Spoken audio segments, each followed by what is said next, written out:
El lunes 1 de julio, el Parlamento de Finlandia aprobó por unanimidad un nuevo tratado militar con los Estados Unidos, otorgando a los Estados Unidos, no a la OTAN, derechos militares sin precedentes para estacionar 15 bases en Finlandia, justo al lado de la frontera noroeste de Rusia. ¿Qué está pasando aquí? ¿Cómo pasamos de la neutralidad finlandesa a la construcción desenfrenada de bases estadounidenses en menos de 2 años? Sé que hemos hablado de esto antes, pero es un cambio monumental en la estructura de seguridad europea que merece mucha atención. Para ayudar a entenderlo, me puse en contacto con Tuomas Malinen, profesor asociado de Economía en la Universidad de Helsinki y CEO y economista jefe de GNS Economics, una firma de consultoría macroeconómica. Aunque Tuomas generalmente habla sobre economía, también comenta sobre geopolítica y política exterior. Lo hace en Twitter, y encontré sus tweets anticurrientes. Así que me puedo conectar los tweets tweet. Además, Tuomas, thanks for coming online. Bueno, me complace estar aquí. Gracias por invitarme. No, thank you for actually taking the time because No, gracias a ti por tomarte el tiempo, porque yo, por primera vez, descargué y revisé este acuerdo de seguridad que ahora es la ley del país. O déjame ponerlo de otra manera, tu ley del país está fuera. En 15 lugares en Finlandia, ahora se aplica la ley de Estados Unidos, y el personal estadounidense no tiene que pagar impuestos. El personal estadounidense puede importar y exportar lo que quiera. No están bajo la jurisdicción de Finlandia. Si alguien comete un delito, entonces son las autoridades estadounidenses las responsables. Estas fuerzas ahora pueden hacer lo que quieran militarmente en estas áreas y militarizar esos lugares. Tuomas, ¿por qué sucedió eso? Tuomas, why did that happen? Well, actually, for quite some time. Bueno, en realidad, durante bastante tiempo hemos tenido al partido de centro-derecha, o Kokoomus, aquí que ha estado impulsando una fuerte alianza con los Estados Unidos.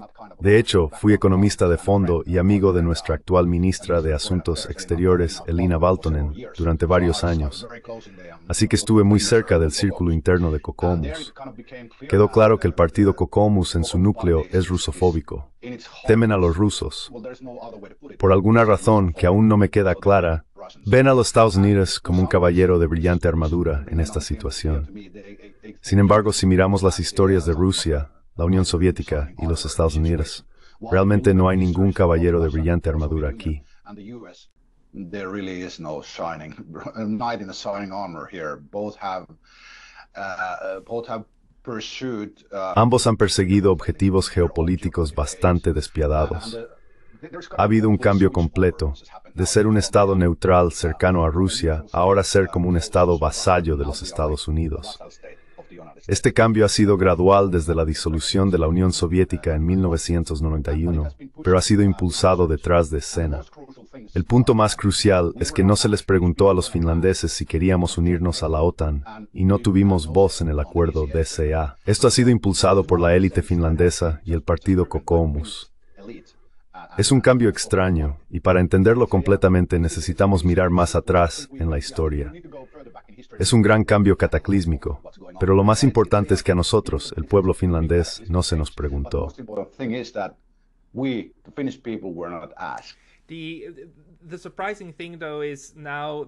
Lo sorprendente, sin embargo, es que este tratado, como cualquier tratado, tuvo que ser ratificado. Fue ratificado por el Parlamento por unanimidad. No hubo ningún voto en contra. ¿Cuán grande es su Parlamento? ¿Cuántas personas se sientan allí? 200, el mismo número que en Suiza. Quiero decir, con estos números, uno esperaría que al menos algunas voces estuvieran en contra de esto. ¿Cómo te explicas que incluso entre la legislatura, esto parece ser un hecho consumado?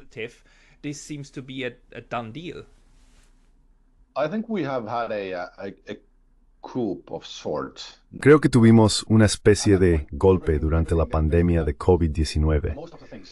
En ese momento, la mayoría de las acciones del gobierno, incluidos los confinamientos, tenían casi un 100% de apoyo en nuestro Parlamento. Este nivel de unanimidad era completamente inaudito. Parece que la pandemia acabó con nuestra oposición aquí y el poder fue transferido a ciertos grupos. Un alto miembro de nuestro Ministerio de Salud me dijo en febrero de 2021 que todas las instrucciones sobre cómo manejar la crisis de COVID-19 venían de una fuente externa, fuera de Finlandia. Incluso exigió que nuestra entonces primera ministra, Sanna Marin, fuera juzgada por alta traición. Nunca se le preguntó al pueblo qué queríamos que se hiciera con respecto a las medidas pandémicas. The people were never asked what we want to be done. And the same is with NATO. So it seems that we have... Y lo mismo ocurre con la OTAN. Parece que tenemos un golpe de la élite aquí en Finlandia en progreso, donde las cosas más importantes que le suceden a nuestro país no se someten a una evaluación democrática directa. En su lugar, simplemente se están imponiendo. En ese proceso, todo el concepto de oposición ha desaparecido. Lo más preocupante es que en este momento, esto parece estar perfectamente bien para la mayoría de los finlandeses. Si no tienes una oposición en tu parlamento, ya no tienes una democracia. Se ha ido. Ahora hay un porcentaje creciente de finlandeses que les gustaría que la OTAN se fuera, o que Finlandia se fuera de la OTAN. Habrían objetado completamente al acuerdo DCA, pero no se les preguntó.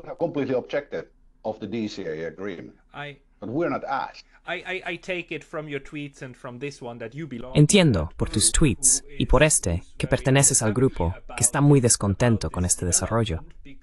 Como expusiste en tus tweets, Finlandia pasó de ser un país perfectamente seguro y neutral a ser ahora un estado en primera línea en una posible guerra entre la OTAN y Rusia, ¿verdad? Quiero decir, si hay una guerra entre la OTAN y Rusia, Finlandia tendría que ser atacada por Rusia. No hay forma de evitar eso, ¿verdad? Ahora convierte a Finlandia en un estado en primera línea, al igual que Suecia. Finland a front state, just like Sweden as well. ¿Puedo hacer un punto importante? Mencionaste eso, pero en realidad no he leído el acuerdo. Como dije, he tenido 2 semanas ocupadas, así que sabes más sobre los detalles del DCA. Sin embargo, leí en los medios finlandeses que Estados Unidos ahora puede colocar lo que quiera en estas bases, lo cual creo que incluye armas nucleares. Si eso sucede, estamos a solo unos 200 kilómetros de nuestra frontera con San Petersburgo. Si traes misiles de alcance medio o bombas nucleares aquí, que pueden ser lanzadas desde F-16 o F-18, no hay disuasión nuclear por parte de Rusia porque no pueden interceptar esos misiles.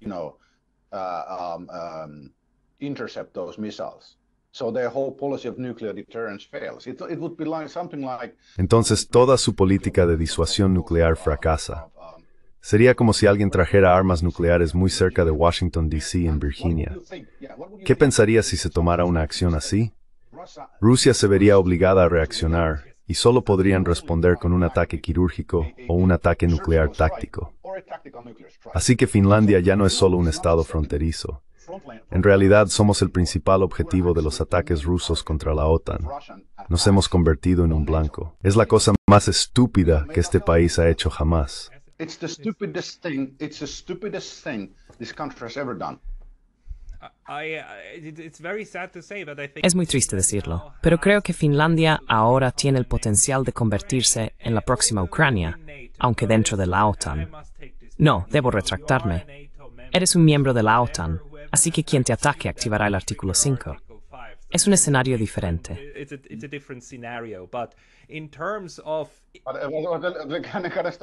Pero en términos de ¿puedo parar aquí?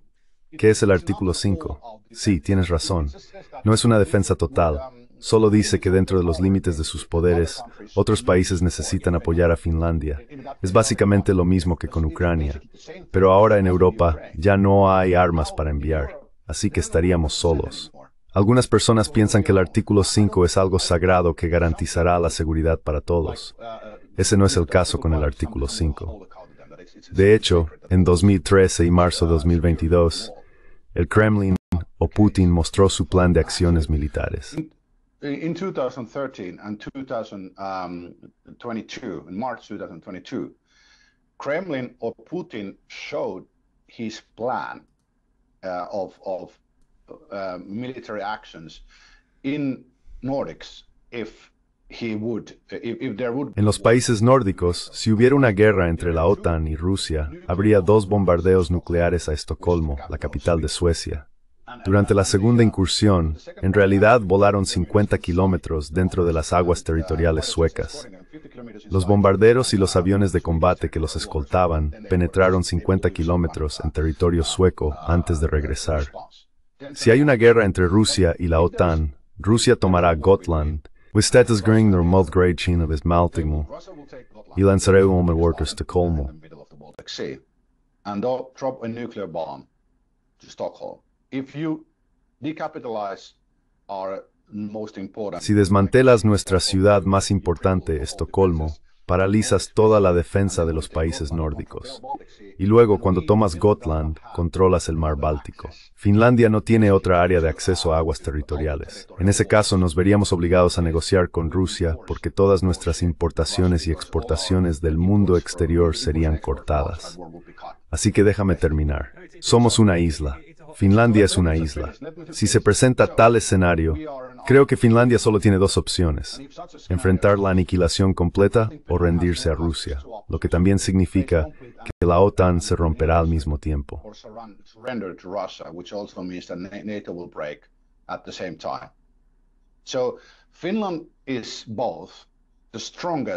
Entonces, Finlandia es tanto la más fuerte en un sentido militar como la más débil en un sentido estratégico dentro de la OTAN. No estoy seguro de que los líderes de la OTAN siquiera consideraran esto cuando aceptaron a Finlandia, pero el Kremlin seguramente tiene una estrategia en los países nórdicos. En 2013 y 2022, Putin nos mostró cuál es. Cuando lo entendí, pensé, de acuerdo, estamos completamente jodidos.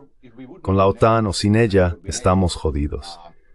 Si no estuviéramos en la OTAN y hubiera una guerra, podríamos negociar y permanecer neutrales, pero ahora no podemos. Así que es muy probable que Finlandia haya firmado su propio certificado de defunción o pena de muerte. Eso es algo que necesitaba decirte. Okay, but that's something I needed to tell you. No, I agree with you. Like No, estoy de acuerdo contigo. En términos de estrategia militar, esta es una estrategia de todo o nada para Finlandia. O esto va a funcionar y mantener la paz, o si la paz se rompe, entonces estamos muertos. Y Finlandia seguramente estará muerta.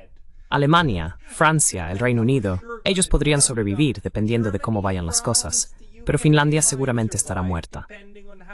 Esto es todo. Es como...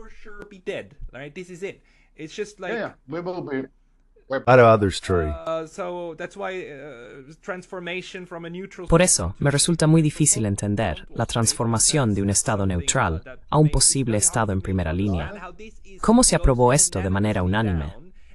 Por supuesto, el argumento podría ser que si fue unánime y no hubo oposición ni protestas en las calles, significa que el pueblo finlandés está generalmente de acuerdo. Es lo que es, y esta es la nueva estrategia de Finlandia. Pero hay una buena razón para creer que si se hubiera consultado a la gente, si hubiera habido un referéndum como en Suiza, las cosas podrían ser diferentes.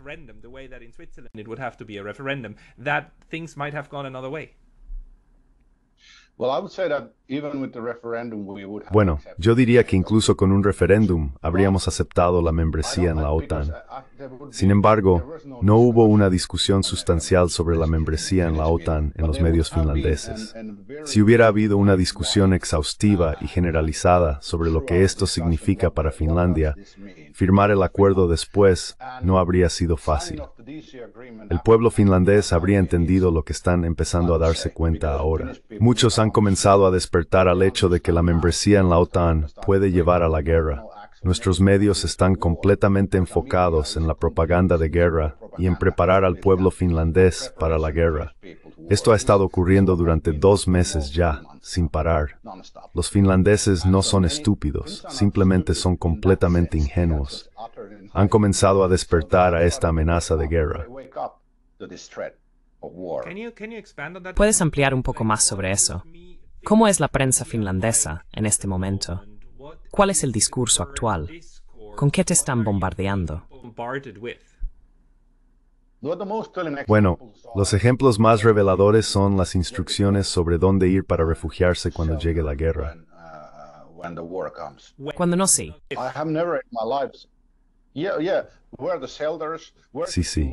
¿Dónde están los refugios? ¿A dónde deberías ir dentro de Finlandia cuando llegue la guerra? O si llega la guerra. Están dando instrucciones sobre dónde serían evacuados los finlandeses en caso de guerra. Eso es completamente inaudito.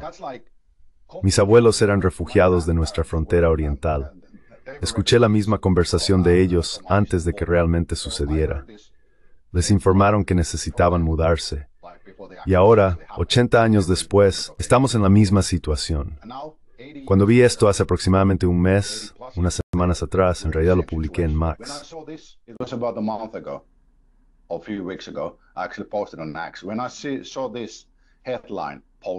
Cuando vi este titular pensé, bueno, ahora sabemos hacia dónde vamos.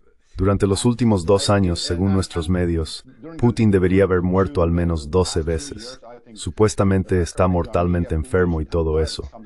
Rusia ha sido retratada como perdiendo todo el tiempo en Ucrania.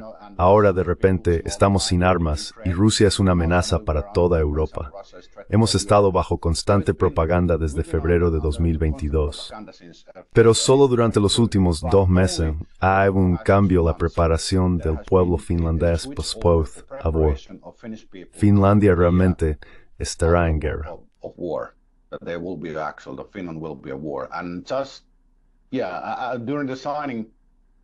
Y simplemente sí, durante el proceso de firma del DEC el mismo día, un miembro del Parlamento y el peor analista y pronosticador militar de nuestra historia, Pekka Toveri, declaró públicamente que Finlandia ya está en guerra. Todos estos son signos y mensajes utilizados para preparar a Finlandia para la posibilidad de una guerra contra Rusia. Sin embargo, muchos finlandeses no se lo están creyendo. Los jóvenes están diciendo, no vamos al frente. Nadie está diciendo que necesiten ir al frente todavía, pero sospecho que tal conversación comenzará a finales del verano o principios del otoño.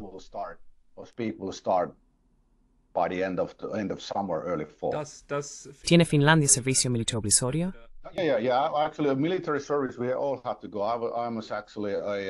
En realidad, el servicio militar es obligatorio. Todos tenemos que ir. Yo era líder de grupo en la compañía de ingenieros de una brigada blindada.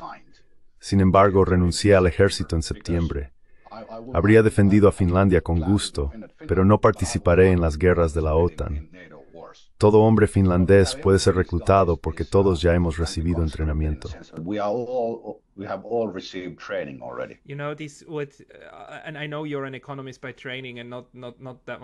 Y sé que eres economista de formación, y no te interesan mucho las relaciones internacionales, pero no puedo entender esta crisis del realismo en Europa. Todo el marco realista se basa en la idea de que los países y sus líderes toman decisiones en función del interés nacional. El interés nacional prevalece sobre todo lo demás, incluida la seguridad. Pero aquí hay algo más. Esto me parece tan claramente, llanamente, básicamente suicida, dispuesto a ir a la guerra por la OTAN, por los Estados Unidos, y tal vez por una buena causa. No lo sé.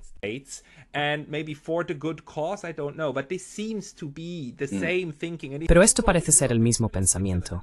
Está por toda Europa, incluida Suiza. Esta idea de que ahora tenemos que defender la democracia liberal contra la malvada autocracia. Ahora todos tienen que marchar al unísono. Esto es tan claramente en contra de los intereses nacionales, al menos a mis ojos, y probablemente también a los tuyos. ¿Es realmente solo este miedo a Rusia? Fue el momento del 24 de febrero de 2022 tan impactante para el alma finlandesa que básicamente desechó el pensamiento realista de los modelos de acción-reacción.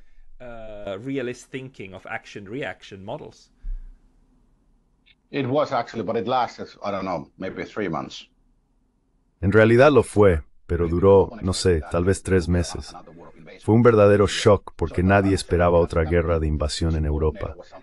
En ese momento el apoyo a la OTAN estaba alrededor del 60-70%. Algunas encuestas decían que era el 80%, pero no me lo creo. Ambas familias mías son de la frontera oriental, una de la península de Karelia. Normalmente entendemos la mentalidad rusa y cómo funciona la política de poder rusa.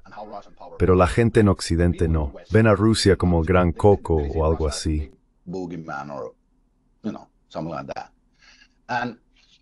And generally, there has been Y en general ha habido una comprensión de larga data de la geopolítica rusa, sus objetivos, cultura, psique y alma en el sistema político finlandés. Por alguna razón, creo que bastante deliberadamente, esta comprensión fue descartada en 2022. Tenemos que entender que no fue solo la invasión rusa de Ucrania, sino que también fuimos bombardeados con una campaña de propaganda sin precedentes. Permítame corregir eso. Tuvimos algo similar en 1939 y en la década de 1940. Pero después de eso hubo una campaña de propaganda masiva. Los analistas aparecían en la televisión diciendo cómo Rusia se había convertido en una amenaza y cómo podrían desarrollarse varios escenarios. Así que los finlandeses fueron fuertemente bombardeados por los medios para que aceptaran la membresía en la OTAN. ¿Puedes explicar? Me tomó 6 meses entender que estábamos bajo propaganda de guerra. La idea de que los medios finlandeses presentaran al menos algunas opiniones objetivas y no se convirtieran completamente en propaganda estaba tan arraigada que me tomó 6 meses darme cuenta.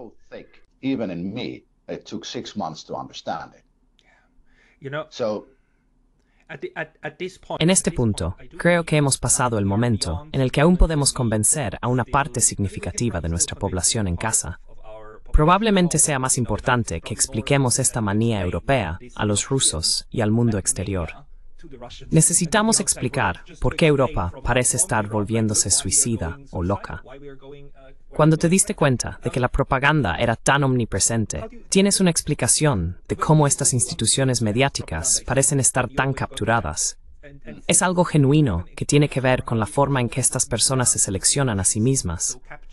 ¿O ves influencias de los think tanks estadounidenses o redes transatlánticas también jugando un papel en eso?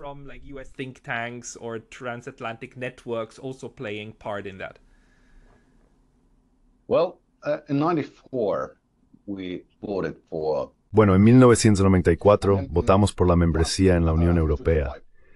Luego, en 2005, el editor gerente de uno de los periódicos más grandes, Iltalehti, Pekka Karhuvaara, se retiró. Cuando se le preguntó de qué se arrepentía, mencionó la decisión de 1994. Dijo que Atos Erkko, el propietario de Helsingin Sanomat, reunió a todos los editores y acordaron que todos apoyarían la adhesión de Finlandia a la Unión Europea. Básicamente dijo que estaba first, Desde entonces, una membresía élite ha tenido un control muy fuerte sobre los medios finlandeses. Grip on Finnish media, so they can basically tell them what to write. Entonces, básicamente pueden decirles qué escribir y de dónde obtienen sus instrucciones. Bueno, probablemente de la élite global, que probablemente incluye a los iuninos. Es lo más extraño. Nuestros medios eran más libres cuando la Unión Soviética estaba justo al lado de nosotros que ahora.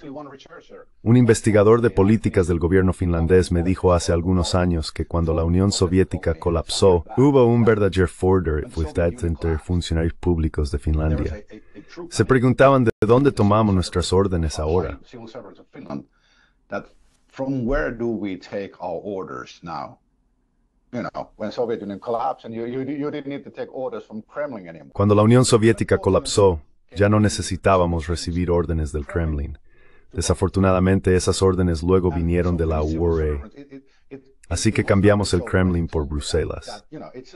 No era una broma cuando me dijo que los funcionarios finlandeses parecen necesitar instrucciones de algún lugar. Por alguna razón, las personas en el poder en Finlandia tienen una autoestima tan baja que sienten que necesitan recibir instrucciones de otro lugar.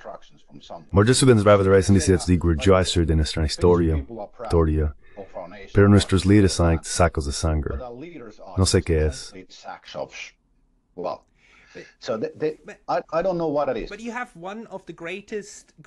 Pero tienes a uno de los mayores geoestrategas y líderes políticos del siglo XX, que es finlandés, Urho Kekkonen.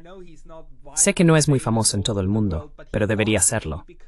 Su predecesor también, en realidad, aunque siempre pronunció mal su nombre.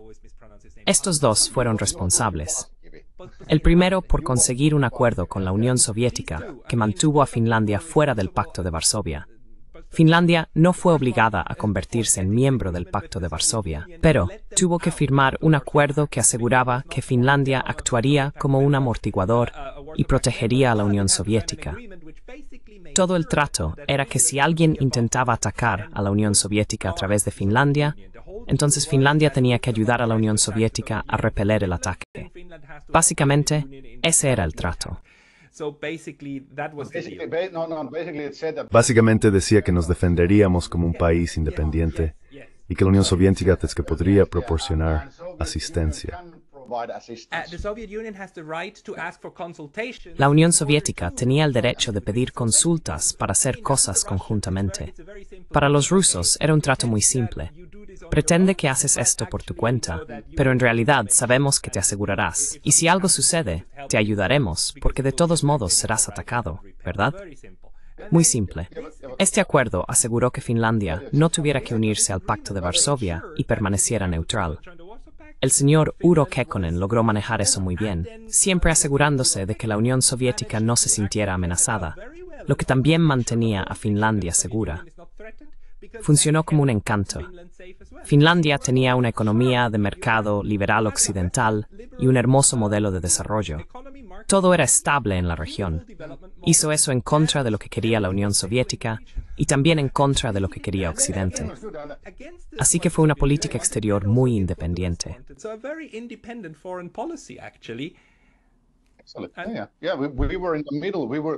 Sí, estábamos en el medio. Ambos lados intentaban atraernos a su esfera de influencia. Podíamos beneficiarnos de ambos lados. La Unión Soviética estaba bajo un embargo comercial de muchos estados occidentales, así que realmente les gustaba hacer negocios con los finlandeses. Obtuvimos enormes beneficios, por supuesto, proporcionando buenos productos que ellos adoraban.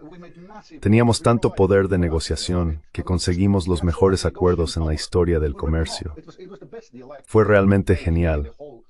El único requisito era que teníamos ciertas limitaciones en tanques y poder militar. Yo estaba en una brigada blindada y en el liderazgo nos decían cosas diferentes a las que se les decían a los soldados comunes.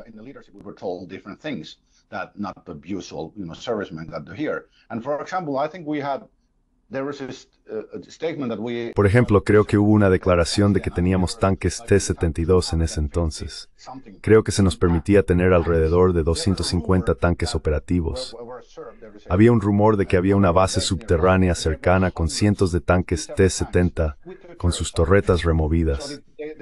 Como las torretas estaban fuera, no contaban en el acuerdo. No eran funcionales.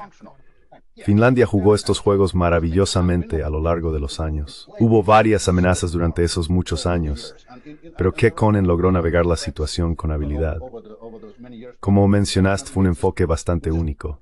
Si miras hacia atrás, especialmente a principios de los 1950, teníamos más.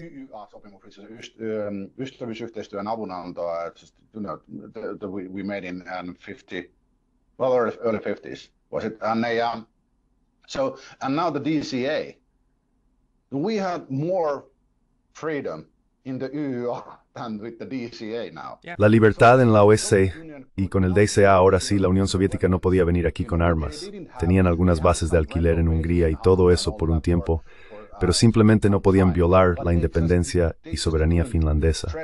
No podían pasar por encima de ella. Ahora con el DCA los SNUs tampoco pueden. ¿Cómo puede ser esto?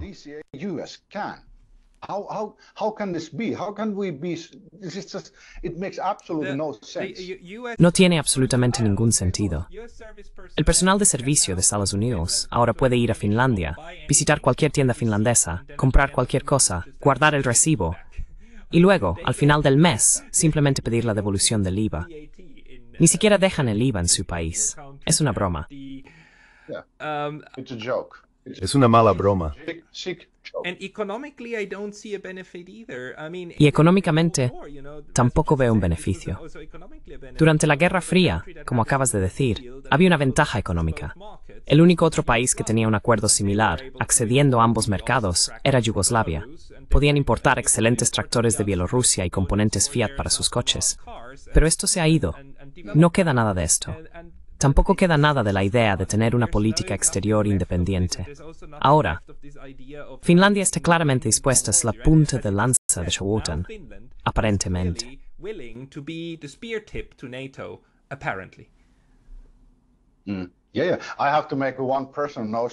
Sí, tengo que hacer una nota personal.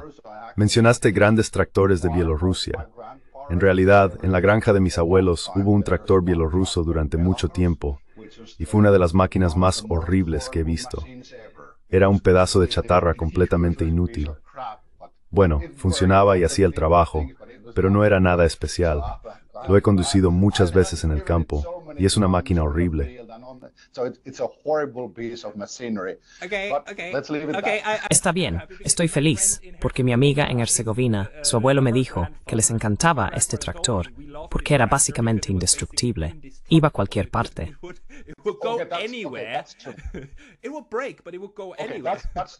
Se rompería, pero iría a cualquier parte. Eso es cierto. Es algo horrible con lo que trabajar, pero podrías arreglarlo hasta el fin de los tiempos. Era indestructible. Bien, ese es un buen punto. No le daría altas calificaciones a esa maquinaria agrícola, pero si estás en un país donde no puedes conseguir repuestos todo el tiempo, entonces tiene sentido. Sí. Bien, tal vez ya es suficiente de tractores.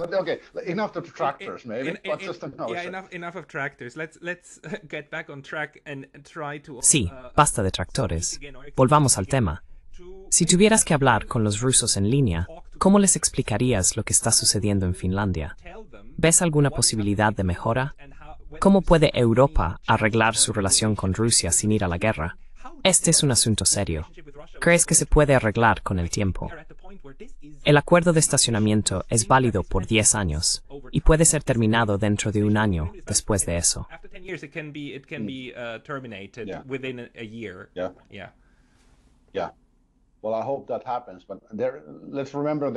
Sí, bueno, espero que eso suceda. Pero recordemos que hay muchos rusos viviendo aquí, alrededor de 80,000 o así. Conozco a algunos de ellos. Creo que especialmente la clase media de Rusia entiende lo que está pasando en Europa. No son estúpidos. Los rusos han estado bajo propaganda durante décadas, durante la Unión Soviética y desde alrededor de 2006, cuando la propaganda se intensificó. Hablé con un especialista ruso aquí que lo explicó. Y que la gente. Creo que hay una comprensión taftin de lo que está ocurriendo en Finlandia, al menos, y en Europa en general.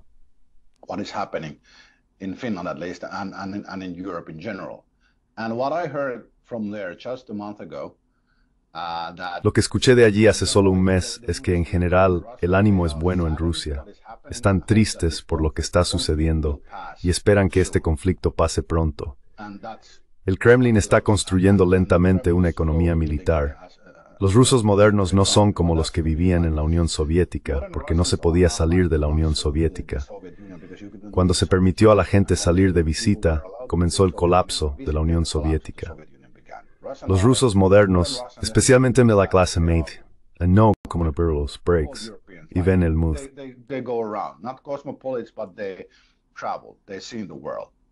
So they cannot be controlled in a similar fashion. Entonces, no pueden ser controlados de manera similar a las personas que vivían en la Unión Soviética. Lo que es preocupante, sin embargo, es que Putin ha estado diciendo a los rusos que la OTAN es una amenaza. Recientemente parece que los rusos están empezando a creer eso. Yo también estoy empezando a creerlo, lo cual es preocupante. Este desarrollo puede llevar a un apoyo general para operaciones contra la OTAN en la mentalidad rusa. Así es como se construye el apoyo para la guerra. El Kremlin lo hace como una medida de autoprotección, lo construyen con ese propósito. No creo ni por un segundo que el Kremlin quiera una guerra contra la OTAN. Pero la OTAN tiene una capacidad ofensiva incorporada que es completamente diferente. It's building offensive capacity, which is completely different. El mayor peligro que enfrentamos está en Ucrania. Ucrania ya tiene el peor de los escenarios. Es el campo de batalla de una guerra por poderes. Para los ucranianos, este es el peor de todos los mundos posibles. Pero para el resto de Europa, incluida Rusia, el peligro es que entremos en una espiral de reafirmación mutua de que el otro es un enemigo. Cuanto más convences a la gente en casa de que el otro es un enemigo, y lo mismo sucede en el otro lado, más concluyes que la guerra es inevitable. Y en el momento en que suficientes personas en ambos lados lo creen, la pregunta se convierte en ¿quién juzgará que atacar primero está en su interés? Aún no hemos llegado a ese punto.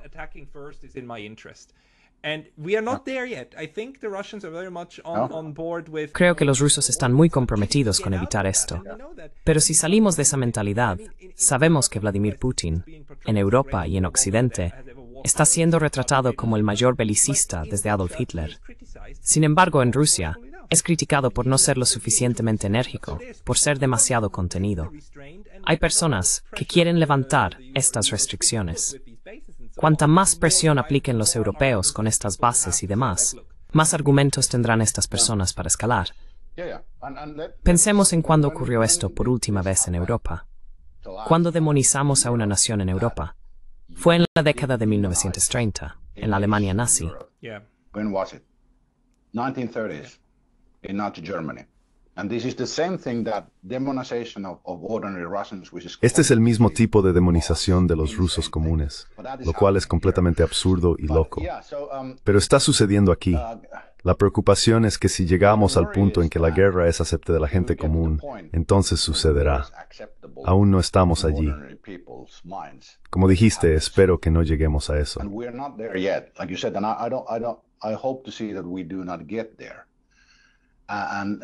But you know, it's okay. No, we are. We need. That's why I say we need to get out of this spiral of. Por eso digo que necesitamos salir de esta espiral de muerte. Todavía estamos girando hacia una quinta guerra general europea en 400 años. La pregunta para mí es, ¿qué podemos hacer nosotros como sociedad civil? Por eso me gustaría saber de ti. ¿Hay un sentimiento entre los finlandeses con los que interactúas que diga, en algún momento, esto tiene que parar? ¿Hay algún grupo, tal vez no partidos políticos, pero incluso organizaciones de la sociedad civil, que no estén de acuerdo con el mensaje y estén empezando a resistir?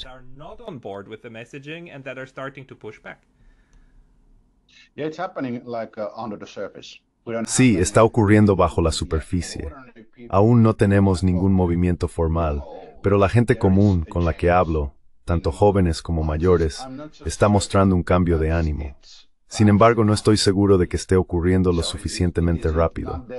Creo que está progresando demasiado lentamente, porque tenemos esta confianza infundada en los medios y en nuestro gobierno que no deberíamos tener.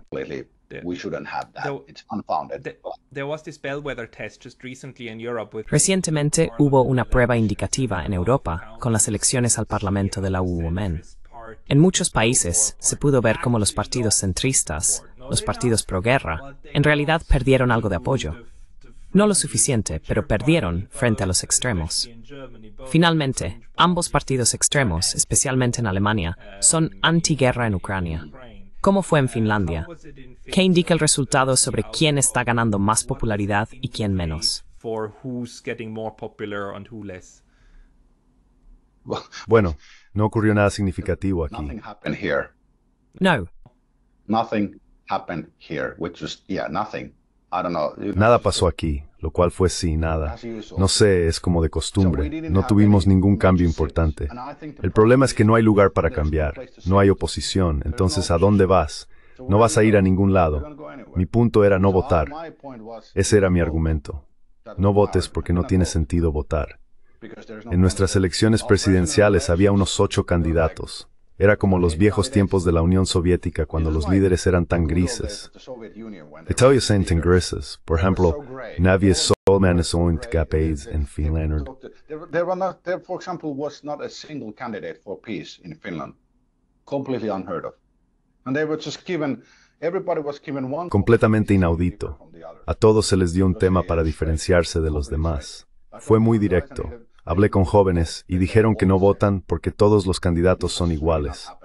Esto nunca ha sucedido en Finlandia en nuestros 107 años de independencia. Hay algo seriamente roto en este país y es incomprensible. Tomará más tiempo para que los finlandeses despierten. Me preocupa que no suceda hasta que caiga la primera bomba o misil en nuestro suelo. Entonces comenzará, pero espero estar equivocado. and then it starts. But I hope I'm wrong. I hope you're wrong too. I hope that at some point. Auitiu también estés equivocado. Especialmente algún momento, como de pingspa peduta, no en CPU, y realmente deriva true QTV, y mi security hiu the so. Yeah, this one thing this is crucially important. When we fight the Russians in 39 and 30. Cuando luchamos contra los rusos en 1939-40 y 1941-1944, eventualmente perdimos el 12% de nuestra masa terrestre. Toda la península de Karelia, que está cerca de San Petersburgo, se perdió. Pero el pueblo finlandés no pensó que esto fuera una pérdida catastrófica. A finales de febrero de 1940 y en el verano de 1944, hubo un momento en que todas las líneas del frente estaban colapsando. Si eso hubiera sucedido, habríamos tenido bajas masivas. Habríamos perdido la mayor parte de la tierra finlandesa y nuestra sociedad y economía no habrían podido recuperarse. En ese momento, nuestros líderes finlandeses dijeron, está bien, es suficiente, aceptamos el golpe, pero sobrevivimos como una nación soberana. Desafortunadamente, este no es el caso con Ucrania. Nosotros sacrificamos y es un estado fallido.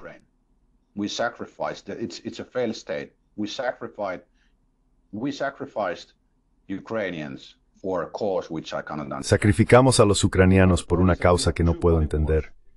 Pero el punto es que tuvimos 2 guerras sangrientas con los rusos y luego 80 años de coexistencia próspera. Realmente, 80 años. Bueno, un poco más de 50 años con la segunda superpotencia más grande del mundo, la Unión Soviética. Y la gente decía, no se pueden hacer acuerdos con Rusia. Eso es una tontería. No se puede vivir en paz con Rusia. Eso es una tontería. No se puede tener una relación próspera con Rusia. Eso es una tontería. El ejemplo finlandés demuestra que están equivocados. Ahora, desafortunadamente, lo regalamos. Eso nos convierte en la nación más estúpida viva, pero a veces tienes que ser estúpido para volverte sabio de nuevo, supongo. Nuestro ejemplo desde la Segunda Guerra Mundial hasta hoy muestra cómo se puede perseverar y prosperar junto a gigantes geopolíticos como Rusia y Estados Unidos.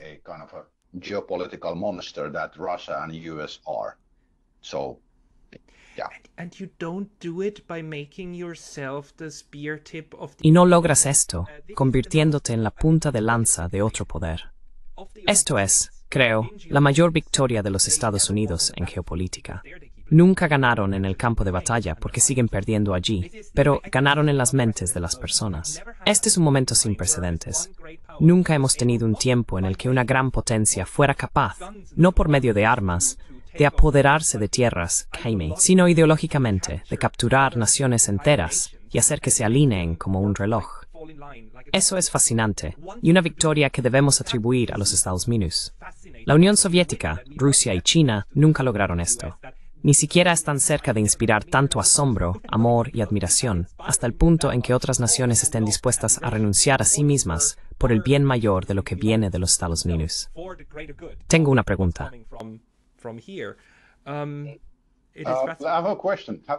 ¿Has vivido en los Estados Unidos? No. Visité 4 veces para conferencias, pero nunca quise quedarme porque me sentía inseguro. Bueno, pues viví, por ejemplo, 6 meses en Manhattan en 2010, uno de los mejores momentos de mi vida. La gente en los Estados Unidos y el ambiente allí son realmente estimulantes, muy solidarios y verdaderamente diferentes. Ha cambiado un poco después de la pandemia. Algo se rompió. Pero en general, el ideal americano, el sueño, sigue vivo en las mentes de las personas. Y eso es lo que lo sostiene. El problema es que el gobierno ha corrompido la idea o la está utilizando para llevar la paz de los Estados Unidos al mundo a través de varias operaciones militares que traen caos. Así que todos quieren el ideal que los Estados Unidos fue y sigue siendo, que vive en las mentes y corazones de los ciudadanos estadounidenses. Pero se les da esta versión corrompida a través del Pentágono, a través de Washington y a través de la Casa Blanca, que no es lo que están buscando.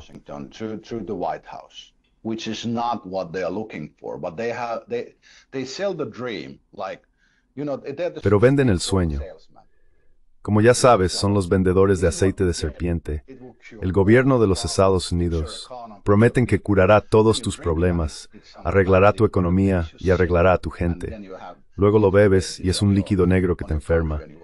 Y luego tienes bases militares en tu país y te preguntas cuándo van a atacar los rusos. Entonces, es una operación de marketing y propaganda perfectamente ejecutada en nombre del gobierno de los Estados Unidos. Pero la idea de los Estados Unidos, con su libertad y su independencia, es algo por lo que debemos esforzarnos. Espero que la batalla por el alma de los Estados Unidos, que ya está en curso, comience de nuevo en noviembre de 2020. Necesitamos que los Estados se mantengan como un faro de este ideal de libertad. De lo contrario, creo que fracasamos. Pero te refieres a la versión real, no a la versión falsa, ¿correcto? Sí, la versión real, no la que tiene las plantillas, y ya sabes, no la versión de propaganda y marketing, sino la real. Sí, y curiosamente, ¿sabes? Esa versión real de los Estados Unidos antes de la Segunda Guerra Mundial era una que decía: no vamos a involucrarnos en las estúpidas guerras europeas, vamos a hacer lo nuestro. Eso se acabó en el 41, cuando este país, donde estoy ahora mismo, los bombardeó sacándolos de 150 años de neutralidad. Y hay mucha especulación sobre cuánto sabía la Casa Blanca acerca del ataque a Pearl Harbor y todo eso. Está absolutamente claro que estaban esperando un ataque. La sorpresa fue que fue Pearl Harbor. Esperaban que fuera en Filipinas. Ahí es donde hicieron la preparación. El lugar fue la sorpresa, no el ataque. Estaba absolutamente claro desde las 2 semanas anteriores. Y ya sabes, los japoneses estaban suplicando una concesión. Tenían 2 embajadores en Washington, el regular y uno extraordinario, que estaba allí solo para tratar de arreglar las cosas. Lo que el gobierno en Tokio quería era una concesión de los Estados Unidos para poder pacificar a sus propios militaristas, porque no los tenían bajo control.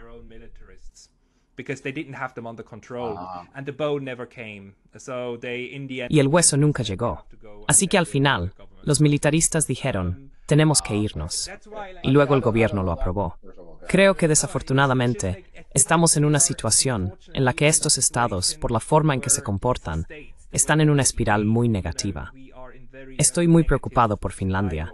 Esperaría que Finlandia salga de esto en algún momento. Pero incluso en la escena política, no hay nadie en el horizonte. No hay ninguna figura que pueda.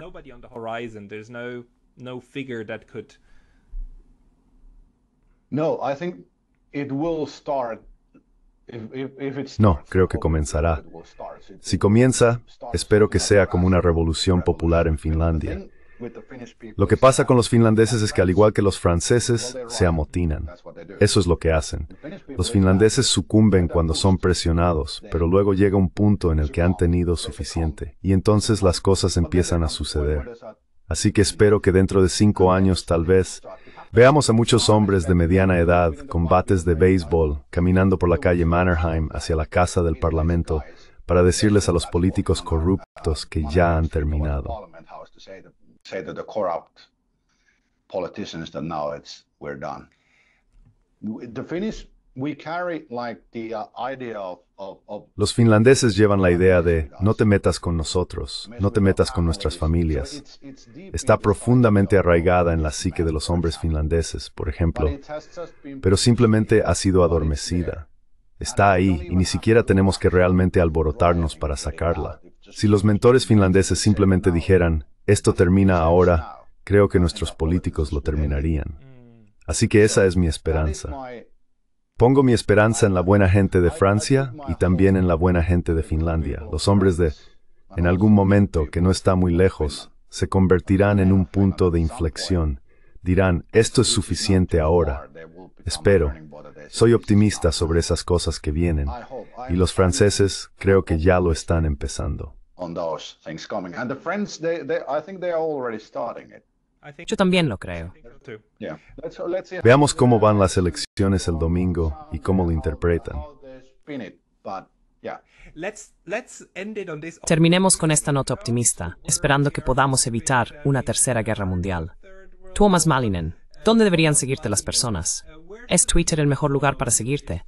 ¿Publicas en algún otro lugar?